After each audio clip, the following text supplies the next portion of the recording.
Hi, everyone. I'm so excited to have all of you here for our Lunch and Learn with Herzl Makov and Rabbi Sunshine. Just a few things before we get started. I'm going to be monitoring the chat.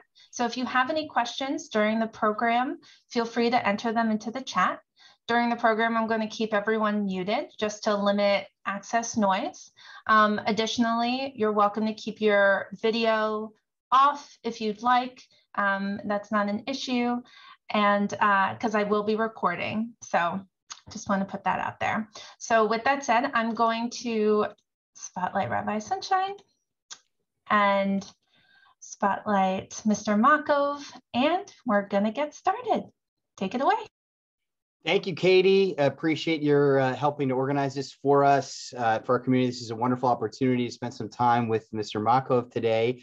And before we jump, we're going to pretty quickly jump right into some questions and hearing his story. But let me give him a proper introduction and welcome. First of all, welcome to Dallas. I know you're here in Dallas, right? We're doing this on Zoom, but welcome to our neck of the woods. It's great to have you here, and thank you for making the time to be with us today at Shearith, Israel. Herzl Makov's been the CEO of the Menachem Begin Heritage Center for the last 21 years. Under his leadership, the center has grown to become one of the leaders in Zionist and democratic education led by the values of Menachem Begin. In addition to his work at the center, Mr. Makov serves in a wide variety of roles in the public sector in Israel, such as an associate member of the Jewish Agency Executive, as a trustee of the Maoz and Kiryat Kiruv Young Leadership Programs, as a member of the Cable and Satellite Commission and of the new Media Oversight Committee.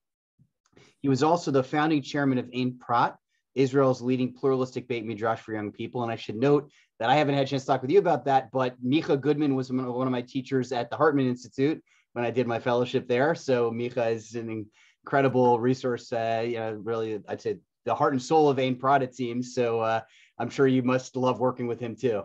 Yeah, we gave him the first shot in his career. Nice. Yeah, that's amazing. He's really done wonderful stuff. He's really a bright light for Jewish education in Israel and pluralistic thought. Mr. Makov served as the chief of staff to the Prime Minister of Israel in the years 92 to 93, was the director of the Emissary Department at the Jewish Agency, and was chairman of the World Betar Youth Organization. Additionally, he served as the Secretary General of the WZO, the World Zionist Organization, and as a member of the Board of Yad Vashem. Mr. Makov was a major in the Israeli Defense Forces, serving in the Air Force as an air crew staff member. His squadron participated in Operation Opera, which targeted the nuclear reactor in Osirak in Iraq during Menachem Begin's time as prime minister. One of the reasons, and we'll get to this in our conversation, but one of the reasons Mr. Makov is here in Dallas is because the Dallas Jewish Federation is screening a documentary titled Upheaval on the 3rd through the 5th, right through today, right? So if I'm keeping track of my dates right, that the Menachem Begin Heritage Center produced with the Hidden Light Institute. And the film tells the story of Menachem Begin, former Israeli Prime Minister of blessed memory. So once again, welcome with that appropriate full introduction, Mr. Makov. It's great to have you with us. Any opening gambits for us before we dive right into to your topic for the day? I'll just say I'm thankful for you to give me this opportunity and to hear again such introduction. I don't hear it often.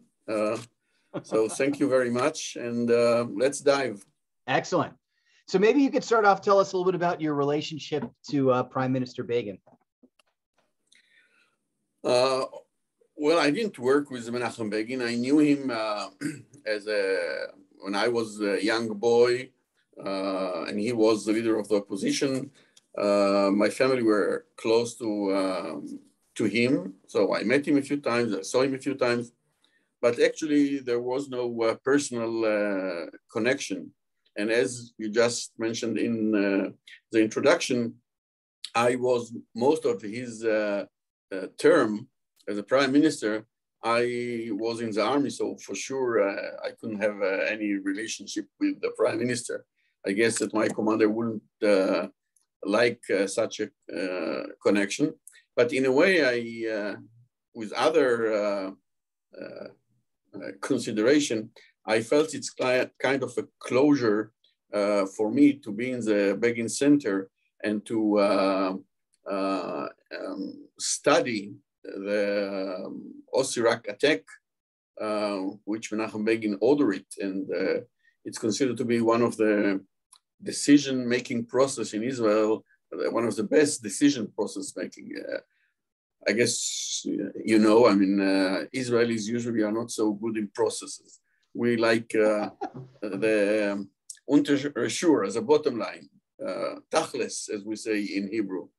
But that process took a long time and involved all the different agency, different opinion. So to me, who participated in not an important role in the operation, maybe we'll get to that also, but it was kind of closure to study it from the other side. So let's talk about Osirak. This is the 40th year commemorating this daring and successful attack on the nuclear reactor, this Operation Opera. Maybe can you tell us a bit, give us some background, an overview of events that occurred that day, and sort of, you know, give us maybe a picture. It's obviously a pretty significant milestone from that important moment in Israel's history. Of course, the story doesn't start on June 7th, 1981, but a few years later, earlier, when our intelligence learned about the intention and the steps, the operation that Saddam Hussein took in order to acquire a nuclear reactor that has a military ability. Beside all the intelligence at work, it was very easy to track his intentions because he said it publicly. There was a public speeches when he said, we are going to destroy Tel Aviv. We are going to wipe out the Zionist entity. He did it, of course, because he first wanted to destroy. I mean, we know Saddam Hussein enjoyed very much killing people. It was one of his hobbies. But beside killing the Jews, for him, it was a way to become the leader of the Arabic world. Especially if we remember that in 1709, Menachem Begin made the first peace agreement with Egypt, the largest and the leader of the Arabic world for many, many years. A lot of the Arab states didn't like that move of Egypt, and Saddam felt that it's an opportunity for him to become the leader by acquiring an ammunition of mass destruction, and by the way, to destroy Israel. They didn't have the knowledge, of course, not like Iran today, and they completely count on the French support. French government was very favorite of Iraq. They had very good relations, and they sold them. And in the beginning, when in Israel, we learned about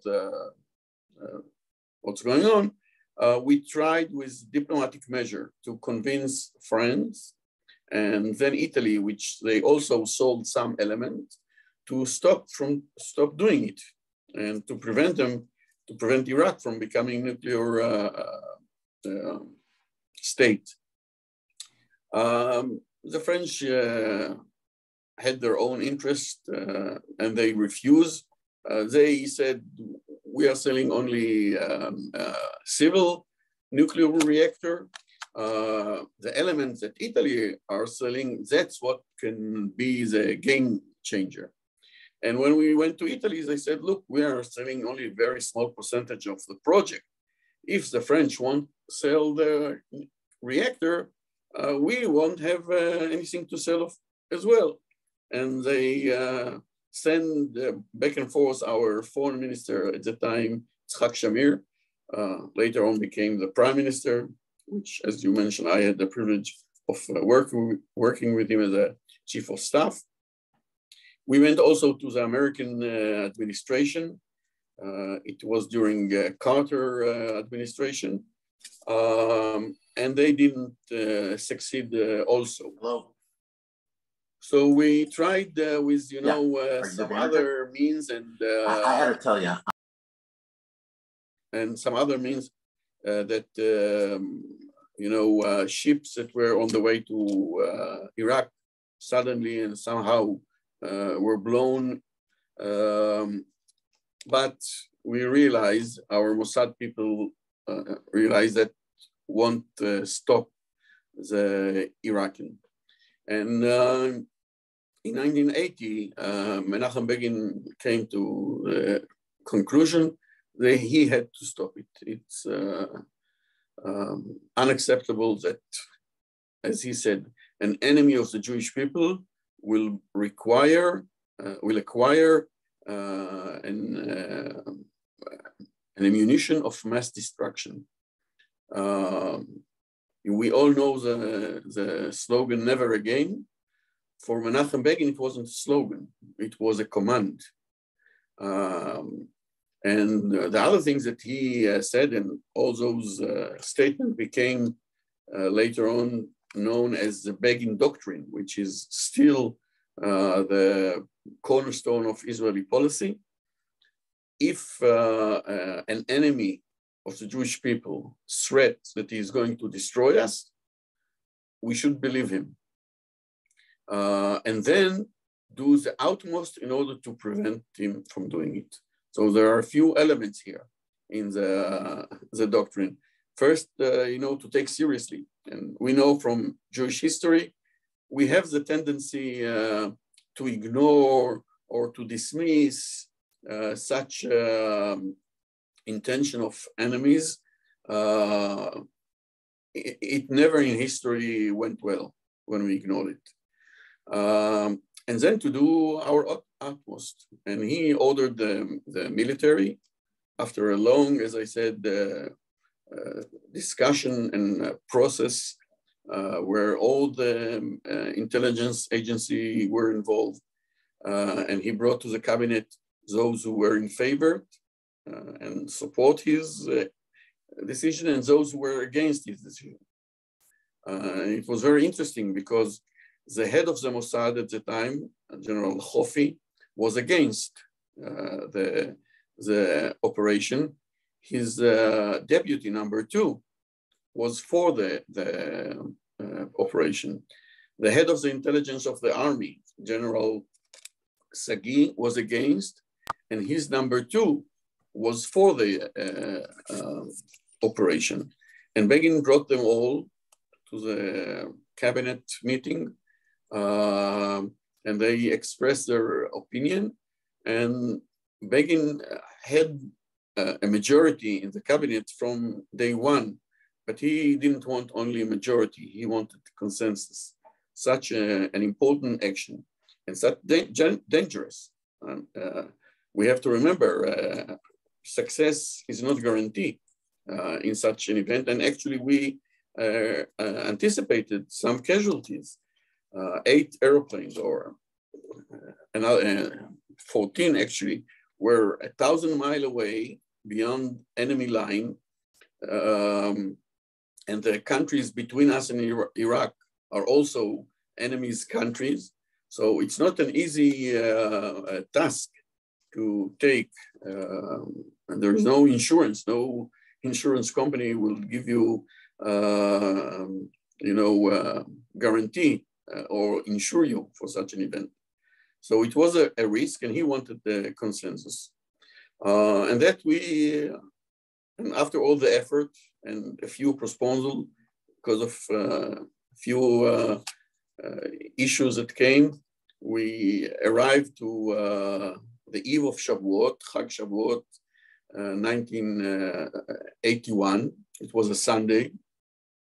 Sunday, by the way, was decided because the French who built the reactor, they don't work on Sunday, and they weren't there in order to avoid casualties.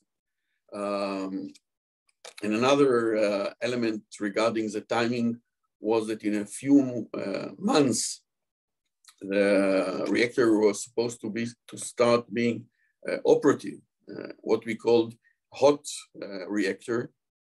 And then if you bomb it, the outcome, the implication is like throwing a nuclear bomb. And Begin said, the children of Baghdad are not our enemy, and we have to do it before it become hot.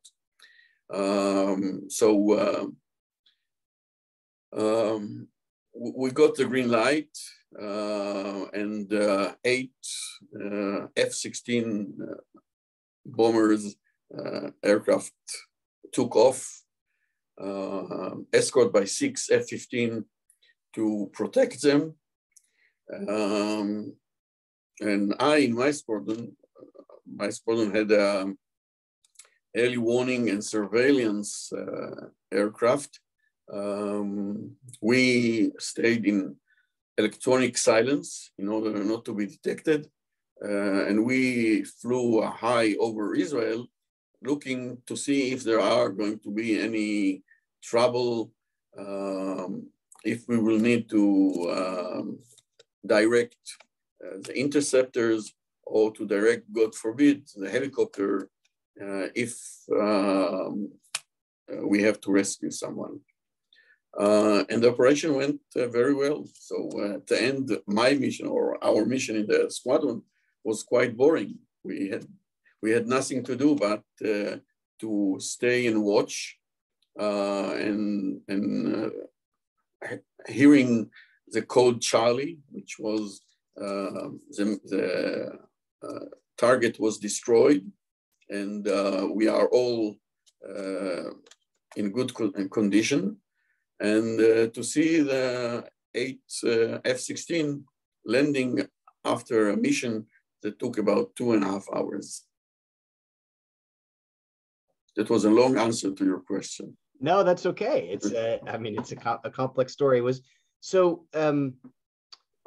In terms of getting the support, you had mentioned that specific to the cabinet, you had mentioned it was important to Begin that this isn't just he's looking for a majority of his cabinet ministers, that he really wanted full-throated support, because this is a pretty significant decision.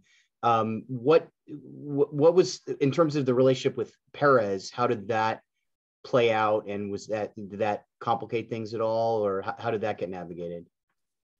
Well, Peres at the time was the head of the opposition. He wasn't part of the cabinet. But Begin updated him and Rabin, who was also a member of Knesset from the Labour Party at the time, the opposition. He updates them along the way and let them know the decision was taken. But interestingly enough, on one of the days that we were supposed to take off, actually the pilots were already in the aeroplanes. Menachem Begin got a letter from Peres urging him not to carry out the mission.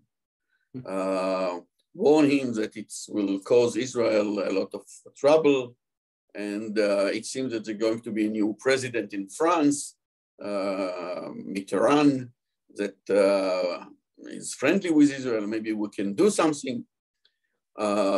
Begin was very determined not to leave this question unsolved, but he was very worried because Peres wasn't supposed to know the date and the time. And Begin was worried that there is a leak somehow. And if Peres heard it, maybe others heard it, and it might get even to the enemies. Of course, he didn't think that Peres is going to leak it to Iraq, but if there is a leak, it's a very dangerous situation. And Begin decided to postpone the time then to a few years later, to a few weeks later. By the way, 10 years later, when the Desert Storm took place, and we were got a letter of thanks from Dick Cheney, the Secretary of Defense at the time. Also, 110 members of the Knesset out of the 120 sent a letter of thanks to Begin, who was out of office in 91, thanking him for this decision. Peres didn't sign that letter. He still thought that it was a wrong decision. He was worried that it was going to blow up in Israel's face, that by this essential, well, I don't want to call it unprovoked attack on foreign soil. Is that, I mean, kind of like, what was his thought process? Yeah, that's what he argued, that we still can achieve the same goal with the diplomatic efforts. And if we will, which failed, and everybody who knew Saddam Hussein knew that it won't work. And later on, Mitterrand didn't turn to be, such a supporter of Israel. He didn't sign as a Zionist as well. Yeah, that's, well, we have to admit that after the attack, many elements or few elements in the administration here were were furious. First, they didn't know. When you say here, are you talking about the Reagan administration? Is that what you're saying? Yes, yes. Yeah. So say a little more about that. Yeah. And the elements that I'm referring to are the Vice President Bush and Caspar Weinberger, the Secretary of Defense, and they were able to have an embargo on a weapon to Israel for a few weeks. And maybe more important, they were able to conclude a deal with the Saudi Arabia to sell them F-15 and AWACS airplane, which a deal that was not approved before. And also they published condemnation and declaration that it was a misuse of American weapon. But to finish this part, a few weeks later, the McFarlane, the national security advisor to President Reagan, came to Israel, met many people. Then he had a meeting with Prime Minister Begin. And towards the end of the meeting, he asked the Prime Minister if he can stay alone with him because he has a personal message from President Reagan. Begin said, look, we have here in the room another two of my closest advisors. I'm going to tell them anyhow what you are going to tell me. So if you don't feel that you can tell the three of us, don't bring the message. McFarlane hesitated for a second, and then he said, okay, I'll share the message of the president. The president asked me to tell you, well done.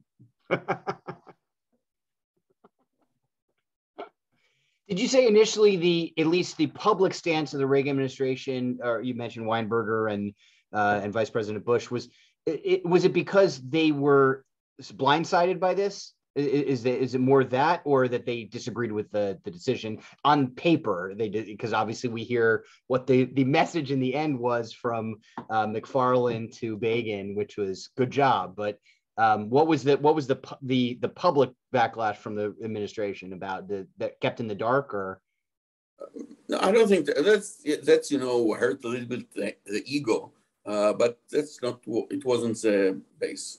We know that in every administration there is difference of opinion, and we know that Caspar Weinberger, he was very consistent with his anti-Israel policy. He didn't like us all the way. We saw it in a few incidents. We won't go into it now. And also Bush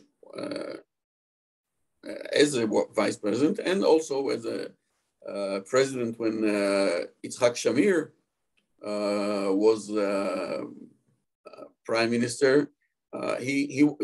not always was the most friendly president, not like Reagan, who was very much pro-Israel and very receptive to many of the requests from Israel. So there was a clash of power, and the fact that Israel, according to them, use the American weapon not for defensive purposes, as the contract said in one of the items, they saw a chance to pinpoint that. Begin claimed from the beginnings that this is a full self-defense act. Sure. What was the reaction from Israeli society after the news broke of this successful attack? The operation named Opera. In Israel, it was a euphoria. After the attack, first we knew and we heard about the nuclear reactor, and it's a threat. I mean, to live under such a threat doesn't make your life easy. And the elimination of that threat caused, a lot of relief. And also, our team won, and won so clean, without any casualties. We expected, as I said before, that,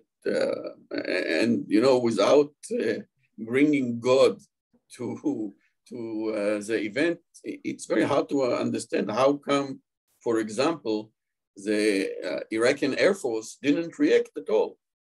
Our planes were there, on a very short fuel capability, almost sitting ducks after the attack. And it's not surprise anymore. Okay, when we flew there, they flew very low. They haven't been detected by the radar. It was a surprise. Okay, first airplane surprise. The second airplane surprise. The third one, okay, there was some noise. There was some smoke. And there were soldiers there. Beside a few gunshots, nothing. No air missile that they had there. They a few months before, the Iranian, it was during the war between Iran and Iraq, and the Iranian tried to destroy the reactor, and they didn't succeed. But Iraq brought a few missiles, air missile, in order to protect the place. Didn't shoot. They have airplanes. Fighting airplane, very good Soviet airplane, MiG-21, MiG-23, MiG-25. They didn't take off after and we, the reactor was located in the east of Iraq, and we had to fly west in order to get back to Israel. So, and they had on the way a few air bases to intercept our airplanes. Nothing happened. By the way, the next day, Saddam Hussein traveled to Osirak and shoot himself, the commander of the air defense in the area. So that's, I hope it's not on our account, but there was a casualty to the operation. That's, yeah, I mean, it's, as you're describing, even just the flying back, right? It's almost like, I don't mean to totally over dramatize, but it's almost like the splitting the Red Sea. Like, here you go. Let's just get a clean path right back to Israel. Thank you very much for your hospitality. It's pretty remarkable, even just thinking about that. You're right, that it hadn't occurred to me, right, that you would have thought there was a pretty high risk of some casualty in that sortie. Of course, again, the decision that the time of the attack will be before sunset. And why? Because the sun is in the west before sunset. And because we are flying to the west, if Iraqi airplane will chase our airplane, they will have the sun in their eyes, almost blind. So we expect some opposition. And it's, interesting that you mentioned the Red Sea. On the way there, they cross over the Red Sea to Saudi Arabia. And in the Red Sea was a very nice yacht. And in that yacht was King Hussein, the king of Jordan. And he is looking up and see, 8 airplanes without signs. Okay, we took off the signs, but coming from Israel towards Saudi Arabia. And he was a pilot by his profession. I mean, he had the training as pilot, so he knew what's going on. And he picked up the walkie-talkie or the telephones that he had there, and we have a recording of that this call to the headquarters of the Jordanian army in Amman. And he told them, tell the sisters, meaning the other Arabic country, that the Israelis are up to something. They should be aware. But again, strangely enough, or if you want again, divine intervention, nothing happened with this call. It didn't go out from that headquarters. So there was, of course, dangerous.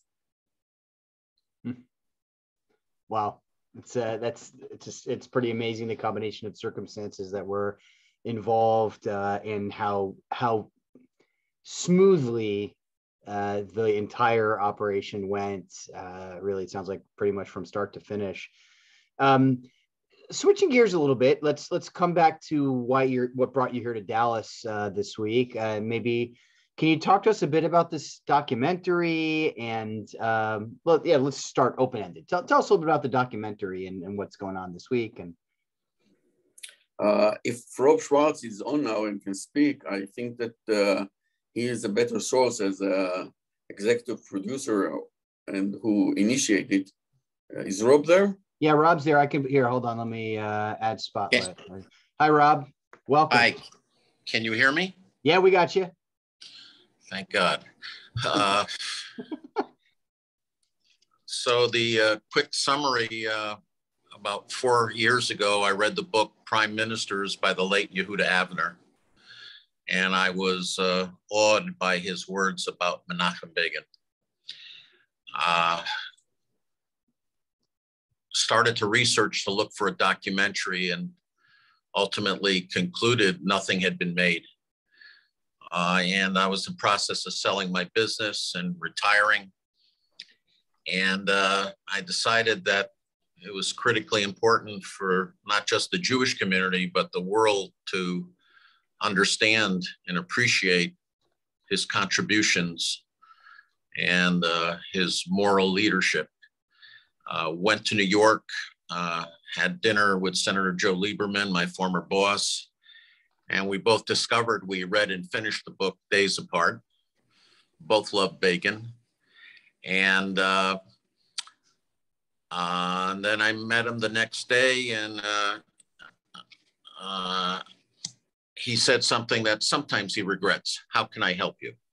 And from that date on, we created a not-for-profit, the Hidden Light Institute, entered into a wonderful partnership with the Begin Heritage Center, began a robust fundraising campaign, and recruited a bunch of talented interns, an incredible board of directors, and then interviewed 10 directors and hired the talented and award-winning Jonathan Gruber, and began the research and the tradecraft of filming and telling an honest story about a very special person.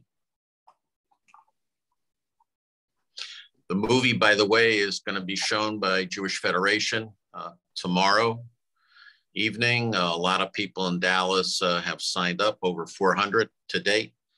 I know this is recorded, but I will tell your listening audience that if you haven't seen the movie, If you go to beginfilm.com, you can view it online, and we're excited to announce that public television has signed an agreement to begin showing it over a 3-year period starting in March. Wow, that's great. So it is now and is about to be more widely available for viewing. Yeah, absolutely. And what you should know that this isn't just for entertainment purposes. We view it as an important educational tool and also as a weapon to fight the anti-Semites. We've partnered with Stand With Us to bring it to over 100 college campuses in Europe, the UK, United States. In 2 weeks, it'll be shown in Oxford at King's College, which is a hotbed of anti-Semitism. And it'll be shown with speakers talking about anti-Semitism and anti-BDS, why BDS needs to be defeated. And we'll be conducting an Arabic outreach. The film will have subtitles in Arabic, French, Russian, Hebrew, Portuguese, and Spanish, the Latin American version, because we intend a very robust effort to Latin America and to the Hispanic community in the United States. I happened to have breakfast with the newly announced ambassador to Argentina, who is a Texan, this morning. And we're talking about joining forces to bring it to Argentina and him hosting, God willing, a major event in Buenos Aires for not just the Jewish community, but the Armenian community at writ large. And so, again, I think there's a message from Begin. It's that believe your enemies, take them seriously, and don't put your head in the sand. And then make them understand that Jewish blood doesn't come cheap. And we have created this movie to honestly start a movement to instill more pride in young Jews and in the young at heart as well, people my age and your age. The anti-Semitism we're seeing from some members of Congress, the mainstream of it on streaming platforms is unacceptable, just unacceptable. Yes, I mean, it's a challenge that we're that's widespread. We're dealing with it. Obviously, you talked about college campuses, that is a major issue, as well as in the broader society, and trying to reach not only those who are what Daniel Hartman would say is the untroubled committed, those who are strongly connected to Israel, committed to Israel, and feel confident in the choices that Israel makes on a regular basis, and also to reach the troubled committed, those who are struggling with what that relationship looks like and want to maintain a commitment to Israel. So it's to be able to find ways to tell that story is a very powerful and hopefully an important vehicle for and again, especially pushing back against anti-Semitism and BDS and others. Herzl, do you want to add anything in terms of the documentary? Did you want to weigh in here? I would say that one of the things besides what Rob said, and I said before, that we can learn from Menachem Begin tackling this issue is that the first step is that you have to be proud Jew. You have to be proud in your heritage. You have to be proud in your identity. You have to be proud of who you are. And because the first step of our enemies along the generations was the first thing was to offend us as a people, as human beings. And then it went on. And if we will be able to plant in our young generation that sense of self-pride, regardless of politics, regardless of where are you politically, and regardless of what you think on a specific decision of the state of Israel, that's a very important place to be in for our young generation. Yeah, I mean, and especially right where for a lot of folks they're even struggling with their Jewish identity, and they didn't grow up with Israel. They've been born since Israel was established, and it's that idea of Jewish pride is something that the more we can reinforce Jewish pride, Jewish identity, the more we can reinforce and make that something that that really is compelling, a compelling story for our people, whatever their demographics are and however long they've known Israel, so to speak, right? Whether it's since before they were born, right? Or something they've grown up with their entire life, like some folks, of course, who've been around since the state was established. So can you tell us a little bit, Herzl, maybe say a little bit more about the Menachem Begin Heritage Center and the kind of work that you guys do? The Begin Center was established in '99 by Knesset law. It's based on the model of the American Presidential Library. But in Israel, only 3 prime ministers, according to Israel laws, got that kind of commemoration. David Ben-Gurion, Yitzhak Rabin, and Menachem Begin. And when I started, as you said in the beginning, 20 years ago, it was a piece of land. We had to build it.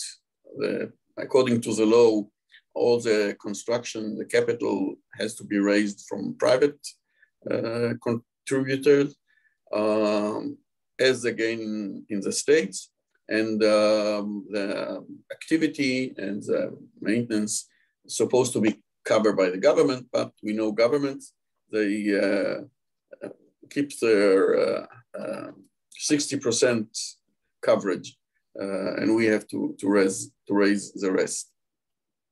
And we decided not to be, just as I used to have in the Soviet Union, mausoleum for the prime minister, but to be a live and relevant institute to the needs and the issues that our generation is face, and to base the answer on Menachem Begin philosophy, values, and biography, how he dealt with it.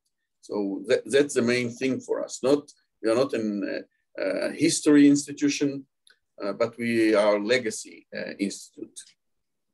And we have a lot of education activities to school students, to university students, to soldiers in the army, and to the general public. And I highly recommend, although I am involved, that everyone that is in Jerusalem to come and visit the museum, which is, I believe, a very moving experience. Well, thank you. I think, yeah, I'm curious if anybody else who's with us today has any questions, either for Mr. Makov or Mr. Schwartz. Just want to make sure that if there's anything that's floating around there, I see Judy posted the movie is riveting in the chat box, and I know that I saw earlier privately Sherry had also posted that the movie was powerful and emotional. But does anybody have any questions, either that directly related to what's been shared by Herzl or Rob, or anything else on their mind about this conversation today that they'd like to ask about? While you're looking at questions, if I could offer just 2 comments. Please. One is we really made an effort to reach out to what I would call center-left, left progressive Jews and non-Jews. When we began this effort, we made a commitment to tell the whole story as accurately as possible. And the response we've received, particularly from left-wing media, is that it's an authentic, honest portrayal that doesn't hide anything, and it's not a puff piece. And we're proud of that.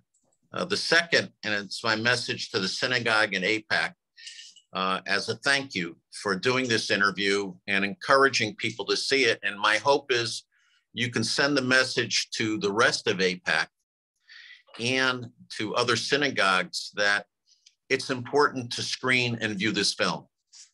Joe Lieberman said, we have much to learn from the life of Menachem Begin, and that's an understatement.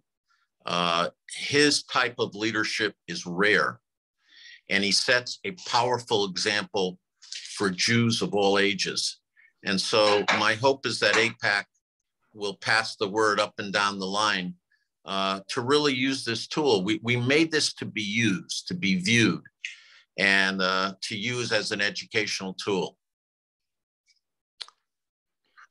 Well, thank you, Rob. Yeah, it's appreciate your sharing that, and I do. I hope that others, obviously, a couple folks online with us today have already had a chance to view the film, and I imagine others will take advantage of that opportunity in the next few days or in the weeks ahead. I don't see any questions. Nothing's been posted, and I didn't see anybody raising their hand. So I want to be mindful. I know that Herzl's running around quite a bit today, and so maybe, you're being honored tomorrow, right? Is it later today or tomorrow by the IAF in a special program here? You want to say? I'll put you on the spot. Tell us what's going on with what's being celebrated here. It's tomorrow evening. I must admit, I was surprised when I heard about it. But we had some connection with IAF in Washington before, and I was very surprised to hear that they want to honor me. And I didn't refuse. I came, and I met a very lively and nice community here. I have been to 3 schools. I've been to a number of organizations, and just make the feeling that maybe I'll come again. Great. Well, as I said, we're glad that amidst this packed schedule of these couple of days that you were able to make some time to be with the members of our Shearith Israel community and share your story and the Begin Center story and talk about this powerful documentary to give us a little lens and to talk about Osirak, because I was personally, I will say I was fascinated to hear this more sort of inside lens into the operation itself. That's just, I haven't researched it extensively in the past, so I really enjoyed hearing the narrative that you shared. So friends, I want to say Toda Rabah to Herzl Makov for joining us.